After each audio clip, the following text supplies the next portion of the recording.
Welcome to the Inclusive Leadership Coaching Podcast. I'm Terri Donohue, your neurospicy inclusion coach. I am an ICF PCC life and leadership coach, passionate about social justice and specializing in neurodiversity. My purpose on this journey is to partner with you as you build an inclusive coaching practice that expands your impact. Here on the Inclusive Leadership Coaching Podcast, we believe leadership isn't just about titles or positions of power. It's about behavior, collaboration, and creating real, inspiring change. So let's get to it.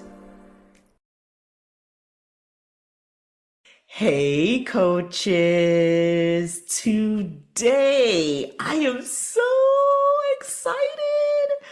We have a special guest with us, Susana Rinderle. She is an amazing coaching colleague, friend of mine, and LinkedIn connection. Susana is a writer, a poet, transformational life and leadership coach, and trauma-informed somatic practitioner. She's been an anti-racism activist for 35 years now. She is a PCC, ICF mentor coach and trauma-informed somatic practitioner.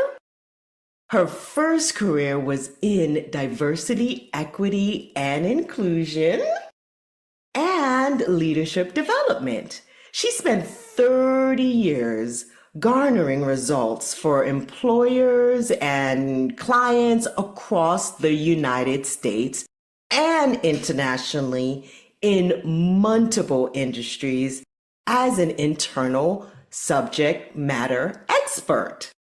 She's an organizational leader and external consultant. I mean, hello. I want to meet her. I need to drink some water. So many things. I'm getting dry cotton mouth here just talking about your experience.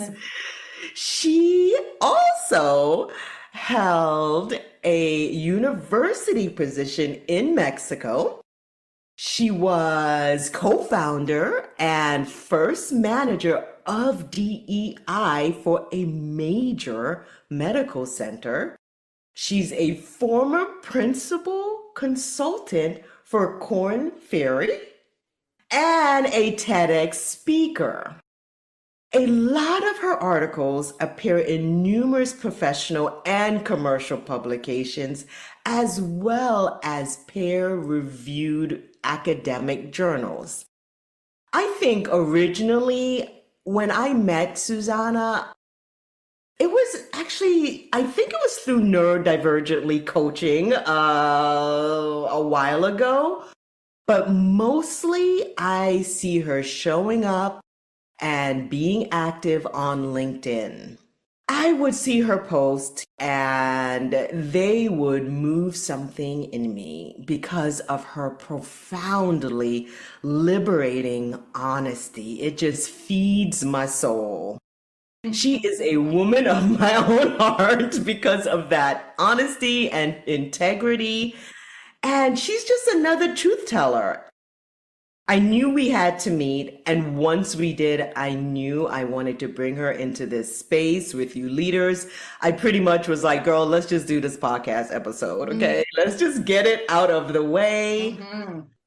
My hope is that we share from different bodies here, our lived experiences and our perspectives, so we all can continue to expand, inspire each other to grow together. Susana, please.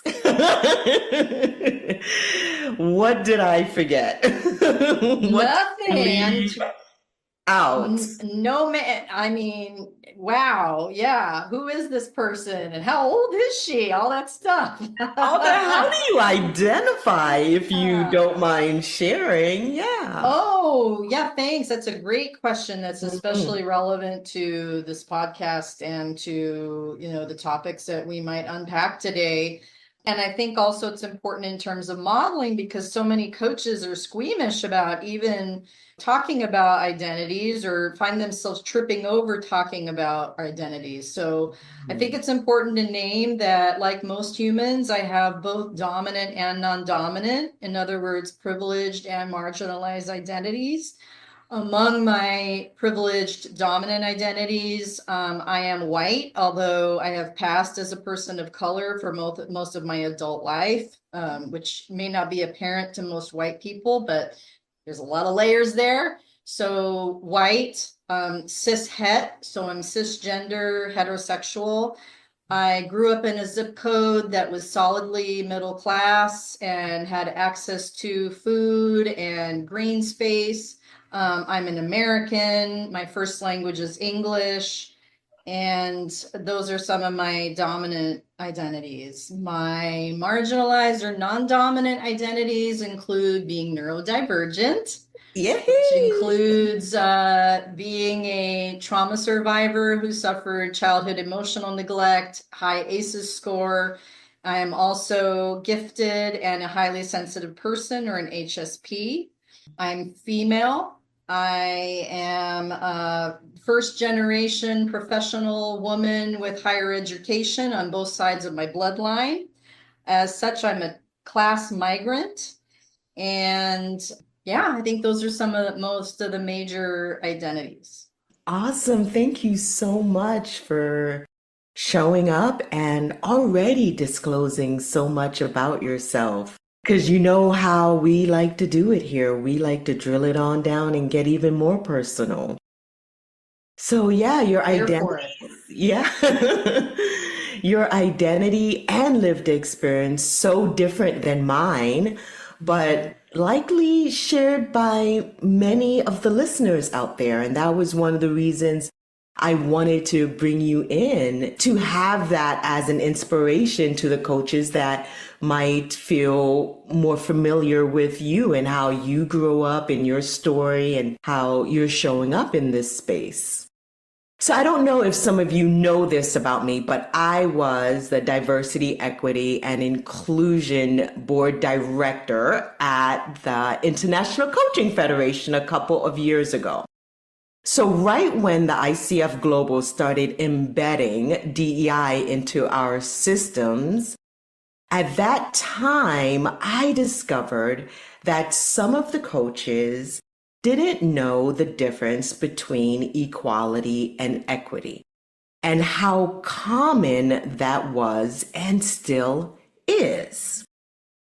And now, with equity being challenged so aggressively and visibly, though honestly, it has always been challenged, the ICF aligns itself with equity through its core competencies. So this is super important for us coaches to understand.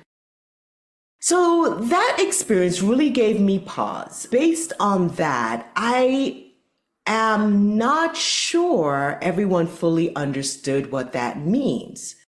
So here we are together, learning and growing and becoming. Simply put, just a quick breakdown of what equity and equality really means before we dive down into personal stories and more into the conversation. Equality is giving everyone the same thing, one size fits all type of mindset, structures, programs, everything, policies, cultures. Where equity is giving people what they need to succeed to be their full potential. So let's start off with the way we always do here when we get personal and drill it down. As an inclusive coach, Susana, what brought you to this work? And let's, I guess, start to align that with the topic. Yeah, wow. So thank you so much for having me here, Terri. I've really treasured our offline conversations and don't take for granted your trust in having me here, especially someone with this particular body, with these particular identities. I think what brought me to this work is that I brought into the world with me a deep sense of justice and fairness. And I saw a lot of injustice and unfairness, even growing up. So as you heard me describe in my identities, I now have better vocabulary for understanding that feeling like an oddball and an alien most of my life was partly because of my identities, but also the dysfunctional family I was in. But I think it also even extra sensitized me to fairness and injustice. So even though, myself and my dad are very light skinned, my mother and my two siblings are much darker skinned. Our neighborhood was mostly white. I'm a Gen Xer, so there were very few kids in the neighborhood. But we grew up in Los Angeles in the 1970s, and we were part of the school busing program, which actually took us to a public school in a neighborhood not far from us in Altadena. And I only say that now because most folks know about Altadena because of the fires in January. So I'm an Altadena native. So it took us to just a few miles away to another school that was in a neighborhood that at the time had some of the highest levels of it was majority African American and also happened to have high levels of crime and other social issues. So I grew up in this body going to school mostly with African Americans, Vietnamese, Cambodian refugees, and Latinos from various parts of Latin America and Armenians. So my early experiences with white people were mostly negative because they were either my very old white neighbors that were a little odd or the very rich blonde blue-eyed kids I went to church with that didn't treat us very well. So I've had a complicated relationship with my own whiteness as long as I can remember that it was also very tinged with class, and I knew that. My whole life, I've been aware of and concerned about racism and wanted to do my part to not perpetuate racism, but also to help end it. And as I grew both physically and in my awareness, that expanded to gender and LGBTQ. Even though I was raised in a very politically conservative and religious household, I've been a queer ally since I was probably 9 or 10.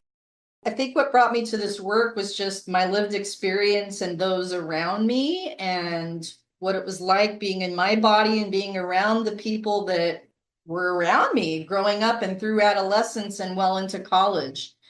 But to also reinforce your point about equity and equality, even though I've always been very disturbed by inequity, injustice, and racism, I also, for most of my early life, very much bought into what my culture, my family, and my church taught me around what is righteous and what is right and what is good and what is needed is to treat everyone the same. But as you're starting to unpack, treating everyone the same is actually inequitable because people don't start at the same point and people don't need or value the same things, as you said. So I can give more examples, but I think those are like some of the origin story. I'll give a story because I know you like stories. I think for me, one of the big moments was when I was about 9 or 10. Some different kids got on the bus that day when we were driving. We were all rode the school bus back then. And a different family got on. I could clearly see they were Asian, clearly could see that they were very uncomfortable, probably didn't speak any English. And as soon as we got off the bus, there were about 4 of the kids. They were all boys except this one girl who was about my age. And as soon as we got off the bus, she vomited her breakfast. I guess she was so upset that she vomited, and it was all rice. But the response of most of the kids was to mock and make fun of her. And my response was concern and empathy. And I'm not saying that, like, look at me, I'm a good person. I'm telling the story. And then her name was Tongdi Chanla. She was a Cambodian refugee. We ended up being friends and befriended that family. But the reason I'm telling the story is it struck me, even as a child, how different people's reactions can be to difference and to suffering. And I've seen that play out throughout my life and my career. So it's that kind of experience also in terms of how we can be so humane and compassionate, but also deeply cruel and inhumane, that really got me curious and lit a fire. Thank you so much for sharing that story. And you mentioned growing up and being treated equally. And I'm thinking about colorblindness and how colorblindness at that time, it has traveled across the world and it has been taken out of context, possibly from Martin Luther King, like his Have a Dream speech saying he just wants everyone to be treated the same and be treated based on character. But that colorblindness has taken over as an approach to let's just treat everyone equally. And do you think that's the kind of culture that your family was embedded within, or was it the church? Like, what brought about that equality frame of mind for your parents? I'm just curious. Well, I can't speak much to my parents because I think it's complicated. And even though my father was from the deep South, who's born and raised in New Orleans and working class, and he's told a couple stories, but I'm sure he saw and experienced a lot of things that either he just doesn't want to share or he dissociated and doesn't remember. But even so, I never heard a racial expletive in my home. And even though my parents were, politically conservative and religious, my dad's a scientist. They're both very bright and we're also very good at critical thinking. But I mean, I think the whole equity, equality, and treating people the same comes from, as they say, the path to hell is paved with good intentions. This well-intended kind of classically white liberal approach to problems being, well, let's just help them be more like us. They're down here, we're here, let's help them come up here. Which embedded in itself has part of the problem. And so the whole color blindness again is, you mentioned Dr. King, he really emphasized not by the color of their skin, but the content of their character. Exactly. I think it was William Shaw, one of the leaders of the NAACP, said, color blindness isn't the goal, but it's seeing color and then doing justice. You mentioned I was a poet, and I actually have a poem that I wrote a little bit about color blindness. I can also do part of it if you want. Oh my God. But I think, you want me to? Oh my God, let's do it. Yeah, okay. Let's do it. So I won't do the whole poem because it's it's almost 2 minutes long, but this kind of gets at the heart of my thinking about the color blindness and what I think a lot of mostly white people miss about this. I think we're definitely more sophisticated now as a culture than we were back then. But I wrote this poem in 2013 after the Zimmerman trial. So George Zimmerman was the man who shot Trayvon Martin dead in Florida. And this poem is entitled To Juror B37 in the Zimmerman trial. And Juror B37 was a middle-aged white woman who actually was quite vocal after the verdict that she thought that George Zimmerman actually feared for his life, and that she asserted that she's colorblind. So the poem goes: to say you don't see color is not a compliment, it's an insult. To say you don't see race doesn't make you non-racist. It makes you the most dangerous kind, an ignorant, well-meaning one who lies. To say that you don't see my color implies you see it shameful, something polite people ignore, like, I don't see the huge scar on your face, or I didn't notice your deformed hand, or I didn't realize you were walking on prosthetics. I see you as fully human and capable despite your obvious defects. You offer comfort as if to relieve me of embarrassment, making me equal to superior you, but you're the one who's uncomfortable. I don't lack wholeness. You're the one who's empty. Would you tell another woman you didn't notice her cute haircut or fabulous pair of new shoes? So why do you say you don't see my color, something I pride and celebrate? I haven't been asking you not to see my color. I've been asking you to see me and all my black and brown glory. I've been asking you to see all my humanity, which is my color, and more. Stop trying to make me feel less by telling me a lie that you don't see color, because if that were true, you wouldn't have to say you don't see color. Yay! Beautifully said. And like that takes me to a very familiar place. Actually, as like my experience, I embed in DEI within the ICF chapter, and there were surveys that came out and research saying that a lot of coaches were colorblind. And that was the approach that they used. And over the years, I've seen coaches through different supervision groups and coaching spaces that say to me, I don't see color. I'm colorblind. And to them, that is like some kind of well-intentioned, like, I'm so amazing, I don't see color. But that's so insulting to me. Like, what is wrong with seeing me? What is wrong with me that you don't want to see what I love? That makes me different. That makes me, well, not different, but different than you.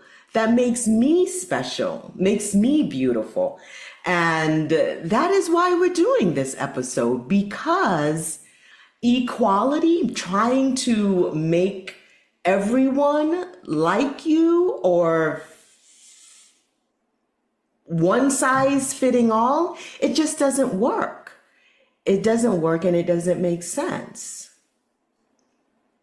Yeah, I mean, it's, part of my background is, I think you mentioned, was in healthcare. And one of the things that I was in charge of was racial health disparities work at University of New Mexico hospitals. And there are a lot of great examples from, healthcare around race equity, that if you create an intervention, and this applies to coaching, the metaphor applies, if you apply an intervention, so let's say, we change our wording ever so slightly in the way we talk to parents, or we, shift a little bit of the layout of the room to feel more comfortable. What we do is we find that the results, like the rising tide lifts all boats. So like, let's say the patient satisfaction scores, or the rate at which people have to be rehospitalized, we see dramatic racial health disparities in the United States around that, right?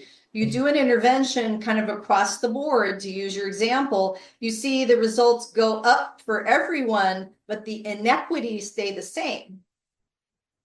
Because to your point, treating everyone the same or doing the same intervention for everyone in its nature is inequitable, because people need, want, and value different things and start at a different point in terms of power. Because power is the piece that's not getting talked about a lot here, right? The reason people say I'm colorblind is to kind of what was coming out in that poem, that has embedded in it, that seeing color is somehow says something bad about the one looking, or says something bad about the one being looked at, that the color is a bad thing or problematic.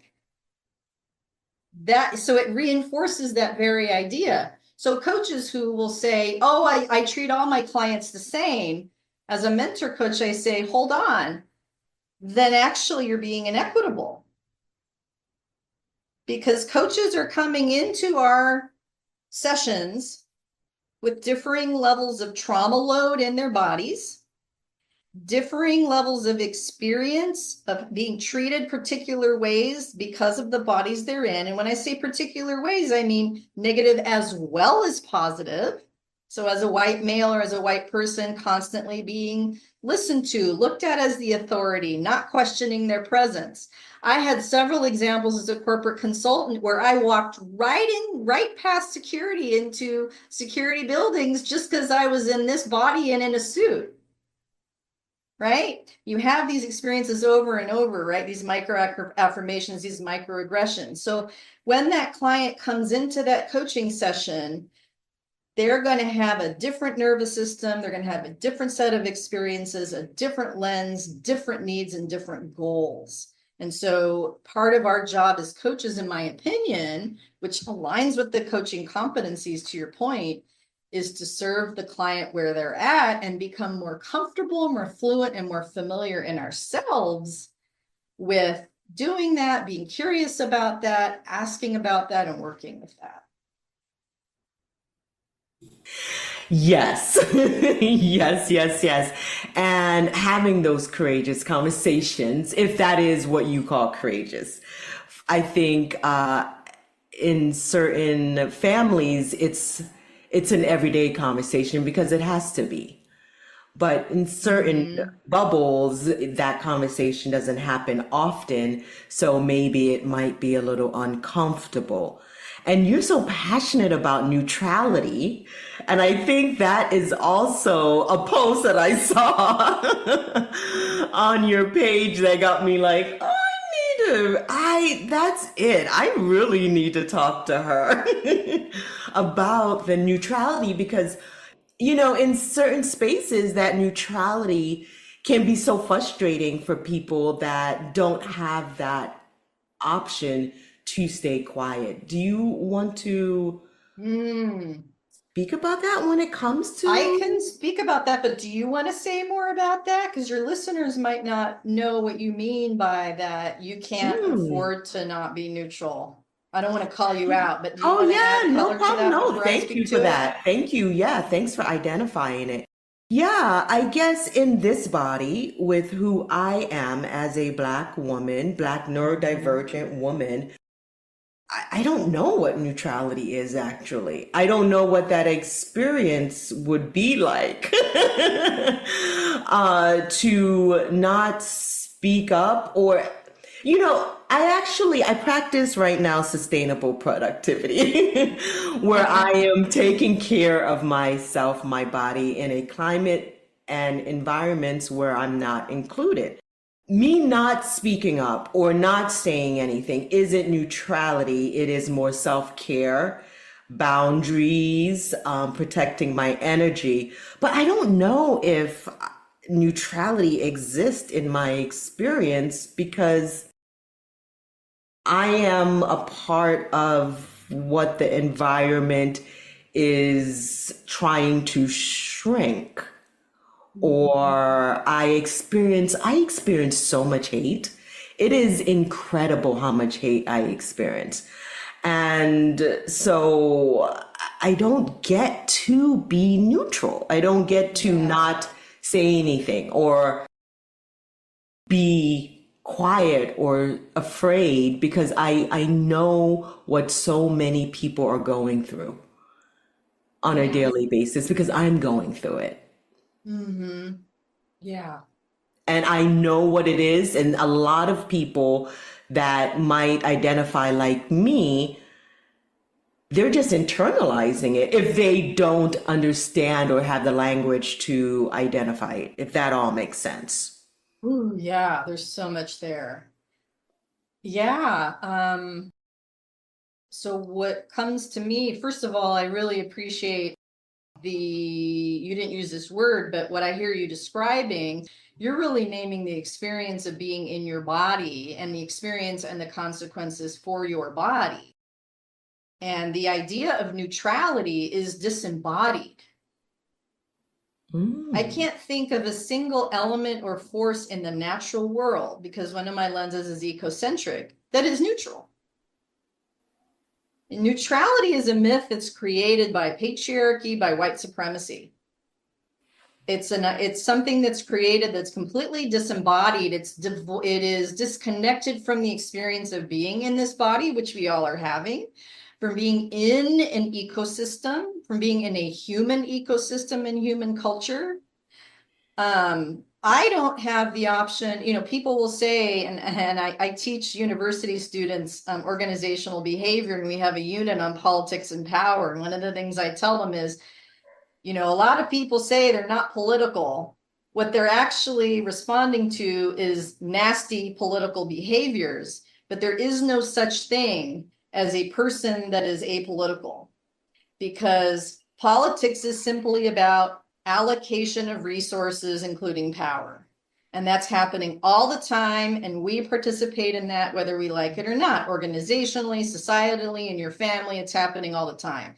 And if you live in a body that is has a marginalized identity, you are much more sensitized to that than when you're in a body that leads with the privileged identities, right? We all are intersectional, but some of us lead more just because of the bodies we're in. If you're in a white male body, cishet body, you're leading with those privileged identities as opposed to a Black woman or a woman or a queer person, right?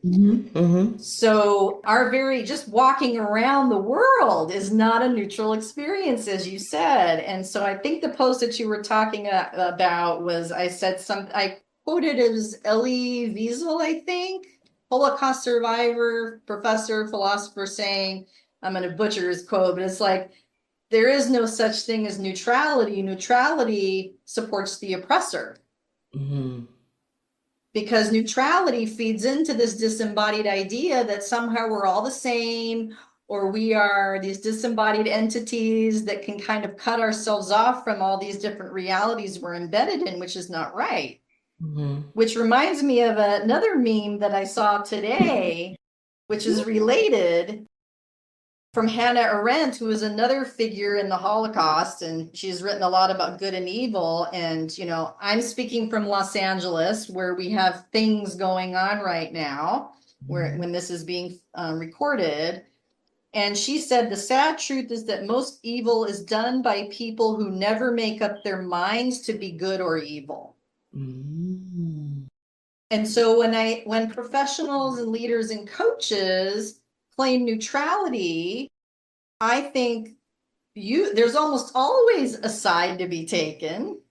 Are you standing on the side of humanity and sanity, or are you on the side of inhumanity and insanity?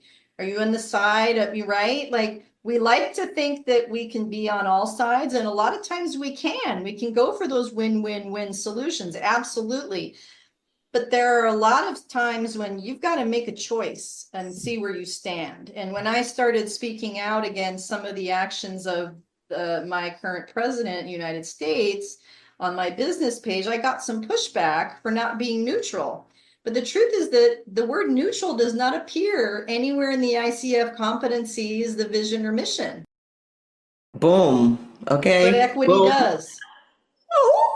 Drop the mic.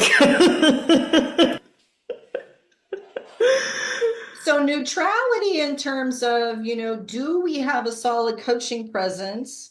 Can we be with the client? Can we be with ourselves being with the client? Yes. But is that neutral? I don't know. It's present, it's grounded. And especially if white coaches are coaching across color lines, if they're coaching a person of color, someone BIPOC, or someone in other marginalized identities like first generation, like queer, like neurodivergent, neutral affect is sometimes very disconnecting for that client. So even the things that we decide to call neutral in coaching can often have an inequitable impact on our clients. It's the whole equality and equity conversation to me, Terri, is also about intent versus impact, right? Intent doesn't equal impact. You can have positive intent and harmful impact. We have to address, acknowledge, and notice the impact. Equality is about, I have good intent. I'm treating everyone the same. Equity is about, what is my impact? Am I having equitable, in other words, fair impact on diverse others? That centers your perspective also on the other. It's a both and instead of just about my good intentions and how others should appreciate my good intentions. Agreed. Agreed. That was a lot.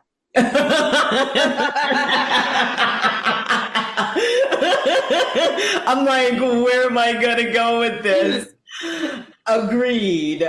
Agreed, all of it. And I love that intention versus impact on the intersectionality episode, because a lot of people like to talk about, oh, they know intersectionality, marginalized identities, privileged identities, but they don't talk about intersectionality in relationship, and how that is actually working. It's like, okay, great, you know the definition of intersectionality, but do you know intersectionality in action, in relationship, and in that partnership of coaching? And I spoke on intention versus impact, right? So you can have good intentions.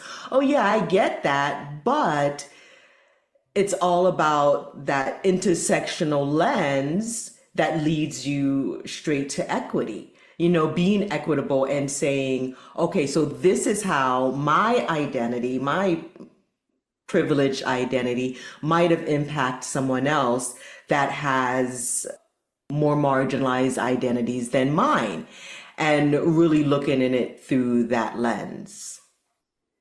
Can I give you an example? Yeah, please do. So I had an experience. I was an in-house mentor coach for a coach training program that was focused mostly on BIPOC and run by BIPOC. And I had a couple ouch experiences with a couple of the mentees. And the feedback that I got was, and I believe these were all African-American mentees in these cases, where I asked, and I was asking from a place of complete curiosity, interest, and excitement. This happened twice with two different people. The feedback I got was, and as I think back into what actually happened, I think what I said was, what inspired you to go through this program? Okay. And where I was coming from is, this is so great. I'm so glad that you're becoming a coach, and I'm glad you found this organization. What inspired you to make these choices, to commit to coaching and to go through this way? And because it was coming out from this body, the way it was heard was, why would you choose this program as opposed to a better one? It was received in these two cases as a subtle dig or a questioning of the person, as opposed to enthusiasm. And I really took that feedback in, because I realized that even though it was not coming from that place at all, the fact that it was coming out of this space had a very different, landed very different on those folks who we had not built trust yet. They didn't know me, I didn't know them, had a very different impact than I'm sure it would have had I been in a Black body. But instead of taking that and going, oh, they shouldn't be so sensitive, or, oh, that's not what I meant, it's like, duly noted. I will either refrain or from asking, or I will, give more of a preamble before I ask that question, so that it maximizes the possibility it will land closer to my intent. Right? So again, I could say those same words with this face to different bodies, and have that received very differently because of folks' nervous system states, lived experience, all the things, walking around in that body, having that experience their whole lives, and then seeing me say that. Way they hear that is going to be very different. And that's not a dig on them or criticism of them. It's naming, how much as human beings, as a highly social species, we filter everything through our experience as well as our DNA. And it's not the same. Yeah. And yeah, we are not equal. Yeah. How does that story land with you? That story, that is very honest of the person that delivered the message. I can feel that frustration. At the same time, the way you took it was also very like, oh, okay. And I think that's the thing, taking things as learning experiences versus fragility or defense, injuring of the ego. You like being more culturally humble and practicing that humility. Yeah, and not to say that sometimes people don't say things to me and I go, that's ridiculous. Yeah. I'm gonna have to call BS, or there's gonna have to be a boundary here.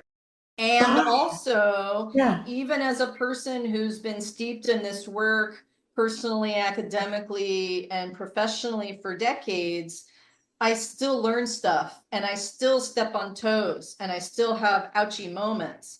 It's not about, and a lot of white people get very worried. And if anyone thinks I'm picking on white people, I'm simply saying that because that's my experience. And because as a white person, I, kind of see it this way. Get very worried about not hurting anyone's feelings. But that doesn't build trust or intimacy either. Of course, we want to be mindful and conscientious and, aware. But just like in any relationship, it's about cycles of rupture and repair. How do we build up our own capability to take risks, make mistakes, and then repair a relationship? And sometimes we get trust back and sometimes we don't. We also don't have to internalize those experiences as us being bad people or, taking on the shame. We can feel guilty, meaning, oh, I did something that didn't have an equitable impact or didn't align with my values or my intent. Yeah. But yeah, so it's complex. It is. It is. And I loved what you said about, oh, you're not picking on white people, because we're not. And by now, I think that we need to get comfortable with saying white people, and white people get comfortable with hearing it. Like, why is it such a big deal? Even on LinkedIn, I'll see people put like a asterisk instead of saying white, and it's like, just say white. It's a race. Just like black. We can talk about black people all day. Can we talk about white people all day? It's a race, it's an identity. And this also, the equalistic approach, is that word real? Did I just make it? I don't know, but I love it. I'm like, say more. equalistic. Equalism. Yeah. Equalism. It goes across not only race, neurodivergence. If you have a client in front of you and you believe you're neurotypical and that person is neurodivergent, treating that person like they're just like you or coaching them in that sense or maintaining that structure is not what they necessarily need. They don't need you to treat them like they're your equal. There's nothing wrong with their brains. There's nothing wrong with how they're functioning. And that is, you don't need to treat a queer person like they're straight like you, or they're like, we need to just move away from this social construct of normal. We're not all the same. And that is what makes us also beautiful. Yeah, it's tough because, again, this is very subtle, but when we try to, quote unquote, treat them like us, we are reinforcing the idea that the us is better. Yeah. Right? Yeah. Now, we can talk about normal when we talk about groups of humans. I mean, just scientifically, there are curves, there are tendencies. That's why we can say that here's the trend, here's the normalcy. Like, it is normal for human beings to have 10 fingers, right? Yeah. But that doesn't, there's no normal when it comes to the individual, right? So there's a difference there in terms of group versus individual. And to your point also, Terri, this is a function of power inequities, right? Because these differences, again, are not neutral. These differences are assigned disparate value and power. That's the only reason they're an issue, right? Every difference, every human difference, and this is a function kind of evolution and how our brains are wired for a variety of reasons that are no longer as useful as they once were, but I won't bore you with my brain science geekitude or my evolutionary biology.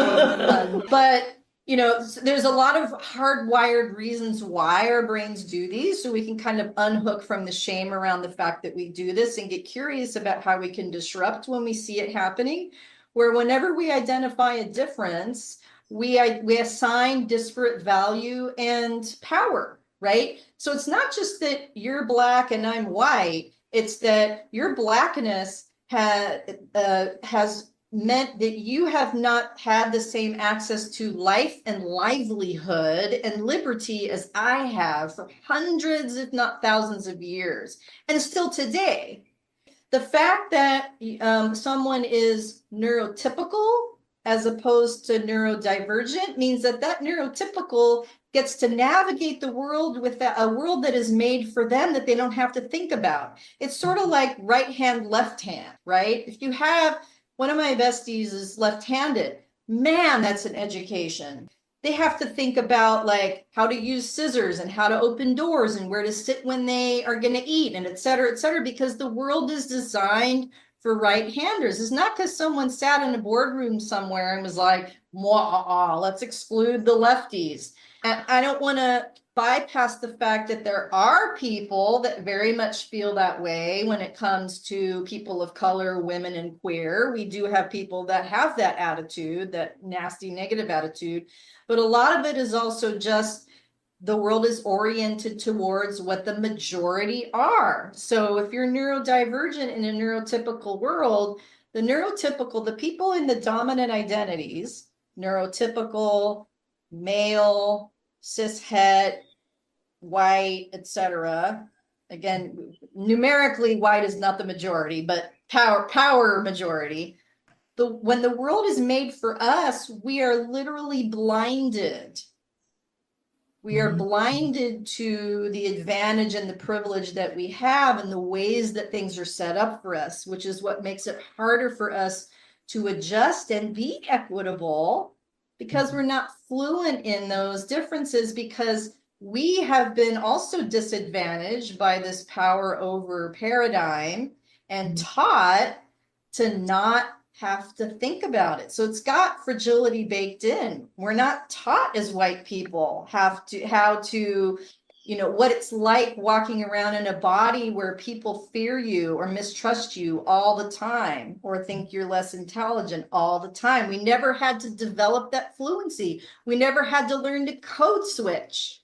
Women do, queer people do, neurodivergence do. So for me, a lot of my journey as a white person was bridging the gender differences onto, kind of mapping the gender things I experienced onto the racial stuff and go, oh, so the way that I feel and experience and code switch as a woman is how Black folks have to do all the time. Wow. Like, yeah, it goes hand in hand. It's an identity. It's all, yeah. And that's where I get excited about the intersectionality, because most people are intersectional.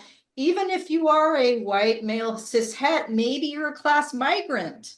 So you can identify with some of the nasty narratives we have around working class or labor, in the Western world, and kind of map that onto some of your privileged identities. Same with neurodivergent. If you're neurodivergent, you have a marginalized identity, and maybe your experience as a neurodivergent can inform the way that maybe you start to show up in your dominant identities around race, gender, or class. Mm-hmm. Did I just go off on a tangent? You just dropped the mic again. You just dropped it. You just dropping mics. You just dropping mics. It's like, yeah, what she just said, y'all. Yeah. I co-sign on that. And I love this conversation on power blindness and all of that, and how it has tricked white people, and how it's, and and really, honestly, right now, I am on a mission to decolonize coaching. And our bodies are all colonized, and it's this pain that we're all carrying around, and hurt and trauma and abuse, is not all white people doing it to people of color. People of color is also, ingesting the white supremacy waters, and they are also perpetuating this harm. And a lot of it is to stay safe, or they've been, they're socialized into it, born into these hierarchical systems and structures. So what do you think about that? What do you think about what I just threw out? It's just... Yeah, internalized oppression is real. Some of the most blatant sexism I've experienced in the workplace have come from female bosses or female colleagues. But I understand that that's coming from them internalizing a narrative that oppresses them as well as me. Yeah. That doesn't really make sense. It oppresses both of us, but it's not coming from us. It's coming from, to use your point, the waters that are polluted with these paradigms that are away, again, because it's about power. So as a Gen Xer, I was kind of still on the tail end of this narrative, the baby boomer narrative of like the yuppies and is that what they call them? Yeah, the yuppies in the 80s, where, women took on very masculine persona to get ahead in the workplace, because back then you kind of had to act like a man, be even more manly than the men in some cases, in order to quote unquote get ahead. We still have a long way to go, but a lot of that has died down a little bit. But that happens for most marginalized groups, that we can internalize this negative narrative about us being shameful or having low worth, to the extent that we then unconsciously, most of the time, maybe consciously some of the time, mostly unconsciously, start to buy into and embody the values of that power over identity. I'll give you a classic example. One of the top leaders of the Proud Boys, which is one of our, actually, I'm not sure if he's still the leader. There's been some shuffling and some people gone to jail, but one of the top leaders of one of the most explicitly white supremacist, racist organizations in the United States is a person of color. Yeah. I didn't know that. I had no idea. Right? So, one of the things I used to say to people in DEI trainings is, being a member of a particular group does not inoculate you against being prejudiced against that group. Yeah. I still have to work on my anti-female hatred. I have to work on some of my, classism, even as a person who's a class migrant. Yeah. Because I'm steeped in a culture that's constantly saying that's less than, and who wants to be less than? Nobody, not healthy people. It's a healthy reaction, but it points the finger in the wrong direction. It points the finger in, oh, okay, so then I'll be less of the thing that's bad and wrong and not worthy, and be more of that other thing, which is good and respected and given all of the trinkets. But of course that, that's kind of a losing battle. Even if you may have external success, your cells know something ain't right. Yeah. So yeah, internalized oppression is real, but like they say, like they say in hip hop, don't get it twisted. You know, the enemy is not you. That narrative is coming from outside. That's the soup that we're swimming in. Yeah, Yeah. exactly. I mean, I And was literally tone policed by a black woman the other day. And I was just like, you're tone policing me, sis. We have to have a whole conversation. But yes, yeah, and most of the yes. hate coming towards me, unfortunately, it is from people of color, and it's real. It's real. We're all internalizing this oppression, and that's why decolonizing the body is important. You just reminded me, I want to call out again in case there's any listeners that want to use these examples we're giving as examples of like, see, you're doing it to yourselves. You guys are, Oh, that I think there's a part of my training is in internal family systems. So I think a lot about the parts that are at work inside I us and in the world at large. I And I love think IFS. Just to say, sorry to interrupt. Love me some IFS. Okay, go ahead. awesome. IFS is the Mhm. bomb in Yeah, so it many is. so many ways, and Yeah. especially when it comes to this stuff. But I think that comes from a very benign protector function, which is like she's trying to tone police you so you don't get in trouble, which then could also reflect on her, right? Because y'all Mhm. are being grouped together as Black women. So I Mhm. just want to call out that I think there's a benign protective part at work from that internalized oppression, but of course it goes awry, right? And one of the things that you reminded me of, one of my favorite comedians is Wanda Sykes, who happens to Yeah. be a Black queer woman who is married to a white queer woman, and she has this set that it's the thing that keeps coming, and then she does a callback. It's brilliant. She's brilliant. It's brilliant. But she's like, the line is, "Don't do that. White people are looking at you." Like that's the whole line, and I think that's so profound because she does it in a humorous way, using examples from childhood and on up to adulthood. But that's what it boils down to. It's like, girl, you got to be quiet, or don't be so angry, or don't be, because white people are looking at you, or men are looking at you, like, don't be too sexy, don't be too loud, neurodivergent person, don't be too weird, neurotypy, neuronormies are looking at you, so it's like, as a highly social species, unlike a lot of other species on the planet, we have to constantly face and manage relationships because ultimately we depend on each other in community and in relationship. So there's a lot of dynamics to how we negotiate and navigate that. Agreed. What she just said, y'all. Are you listening? You asked me what I thought, and there it is. So let's keep drilling it on down. Core competencies or like tools, takeaway. Like, what do you think? Like when it comes to core competencies, equity is actually in there.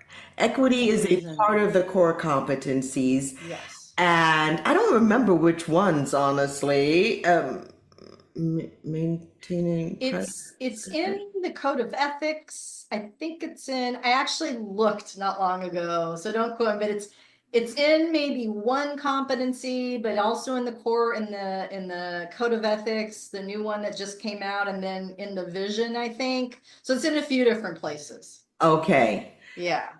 So, coaches, what we're talking about is very relevant Yeah. and up to date with what we need to know. So, what are some tools, takeaways, tricks that we love leaving them with?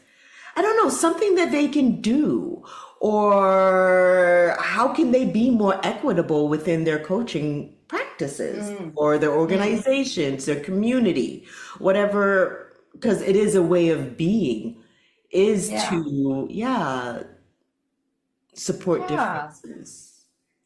Yeah. Thanks for that invitation, Terry. I think What I'd do you say think? two things. Um, the first thing is as a mentor coach, and even in my own practice, and I love being a mentor coach because it constantly reminds me also of these different intentions and benchmarks that our main professional organization has set out. I really hammer home that even though it's competency number 4, to me, trust and safety is number 1. If we do not have trust and safety with the client, if we do not have trust and safety with ourselves, right? Can I get an amen from the choir? Like, you're getting we are wired to pick up on that even across Zoom. Like if we don't have trust and safety with ourselves, it's difficult to build trust and safety with the client. So that's not meant to make anyone listening freak out and go, oh my God, I don't trust me. It's a work in progress. We're just at different places in that, and wherever you are is fine. Just keep moving, keep moving forward. But that trust and safety is key, followed by competencies 2 and 5, which are coaching mindset and coaching presence. I'll tell you what I tell my mentees, and I have seen this over and over, that a coach, and when I say a coach, I mean my mentees, but also the people I supervise as well as myself. If a coach has created solid trust and safety with their client and themselves, they are in a coaching mindset and have deep, solid coaching presence, they can quote unquote mess up all the other skills and competencies, and that client will still walk away changed in a positive way and with value. That's not to say the other competencies and skills aren't important. They are. But I have seen that if those are there, there's always something important and valuable that occurs in a session. And if those things aren't there, you can do all the other stuff, but it's not nearly as potent or as transformational. So that's the first thing I would say. I have a second thing to say, but do you have anything you want to insert before I keep going? Okay. I do. And and it builds retention. Yes, ma'am. You want to keep a client, have them feel safe and trust you. Right. Yeah, it just gets deeper and more vulnerable and raw and beautiful experience. Yes, and to your words Deepens about the retention, I think we want to be careful not to, and I'm not saying you're saying this, but we want to bring coaching engagements to the end when they are finished, Yes. when they've gotten as far as they can with us, or their presenting agenda is at completion. But I can also say that there's also a belief sometimes in coaching that if you go longer than a particular period of time, it's no longer effective, which I don't find to be true. I have a client I've worked with now for almost 4 years, and this client just had a major breakthrough. He'd had little ones throughout, but is having a major one now because it's taken that long for the trust to really settle in his system. So just an amen to what you said. Yes. And I too I feel like you, because I loved how you have a therapeutic life and leadership coach. I'm also very therapeutic in that sense with my coaching. And I totally agree with that. Retention is people not having 1 or 2 or 3 sessions and disappearing on you. Like it is a partnership. Like for instance, an equitable, oh, you know what? You have a second one. You go ahead and do your second one. I was actually going to give an example of equity that I had, but no, you go ahead and finish your second point. Yes. Okay. Well, the second thing I would offer folks in terms of practicality or takeaway, and this is not my intention here is also not look at me, but I just articulated some in an article I wrote for Choice Magazine, the magazine of professional coaching, last fall, called 6 Keys for Coaching Across Color Lines. And even if you're not coaching across color lines, and when I say that, I'm really talking about white coaches coaching BIPOC, because that's more of what we see in coaching given the demographics of professional coaches. I think that these keys are also relevant for equity And just, you can read the article, but in short, the first key is do your personal work.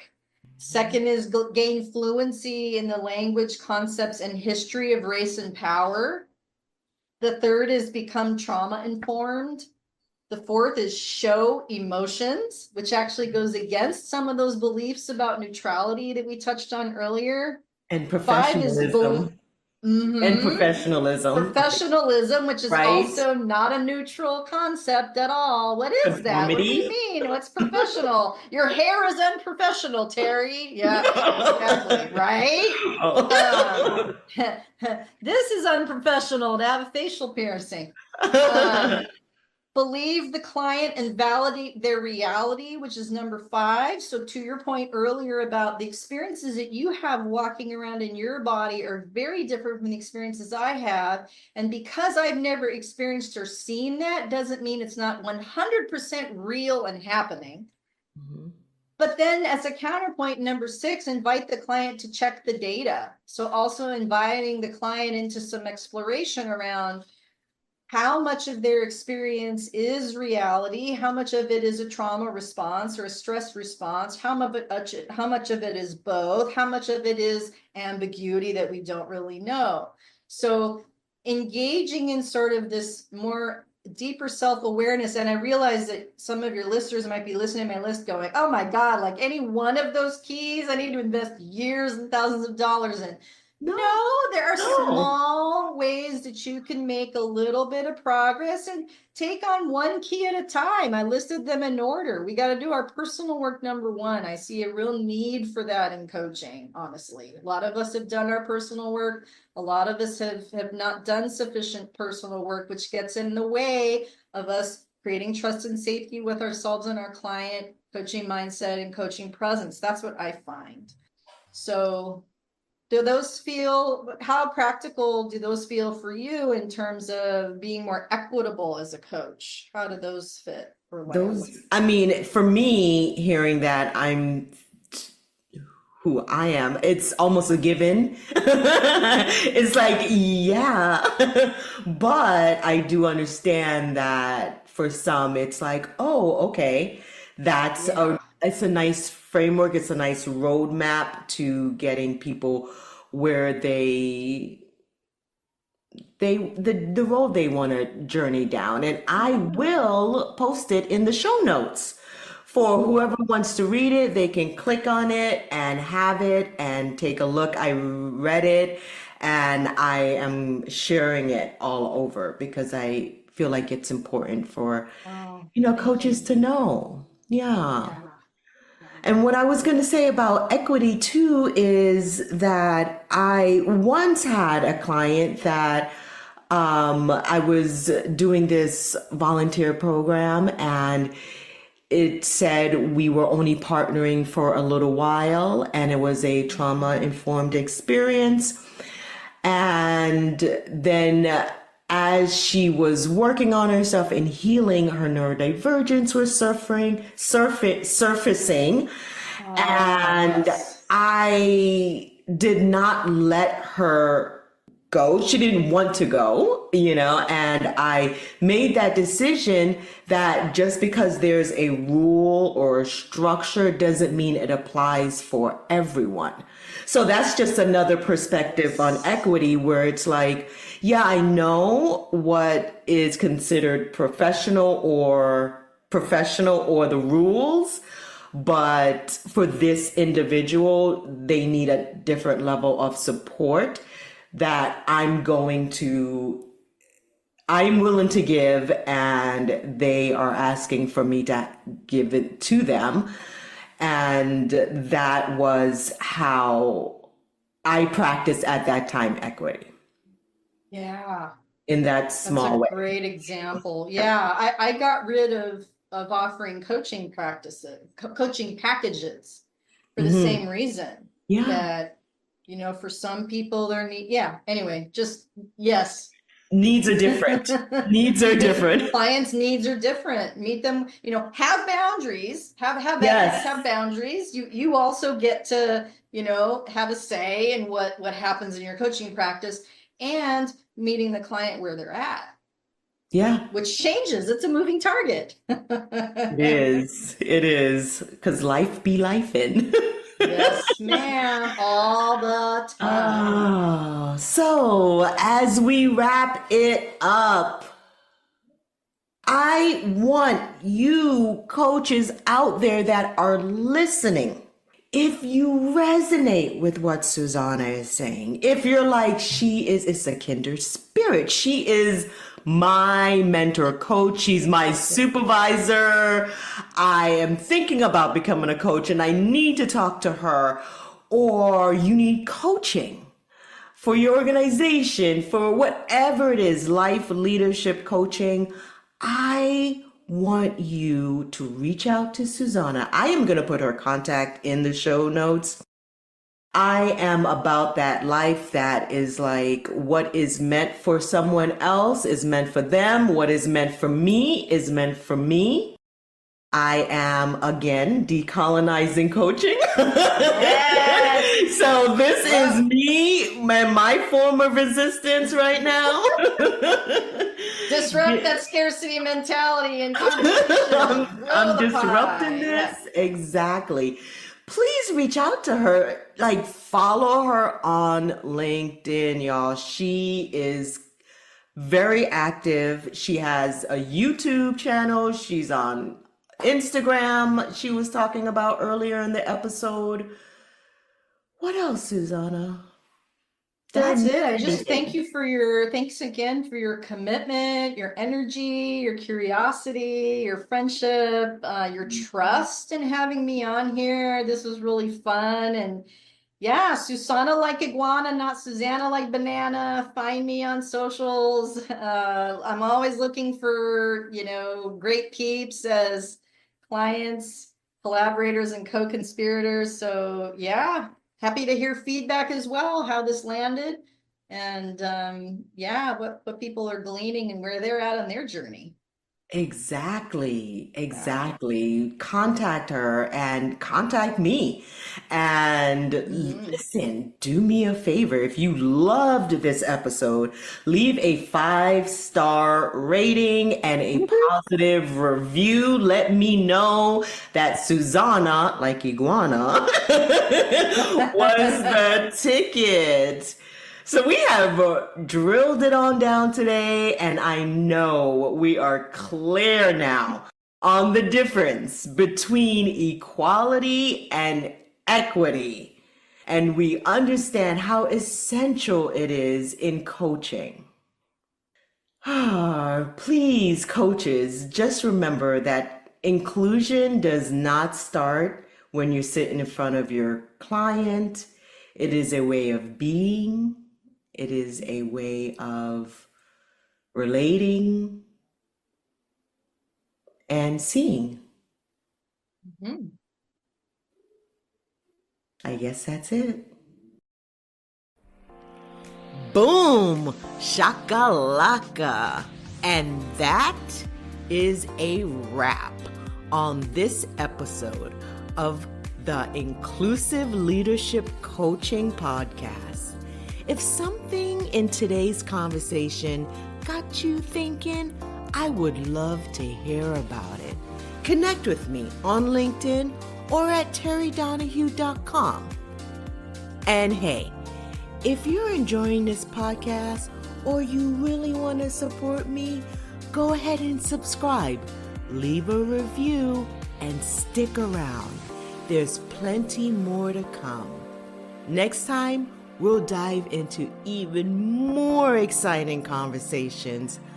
Until then, keep leading with inclusion in mind.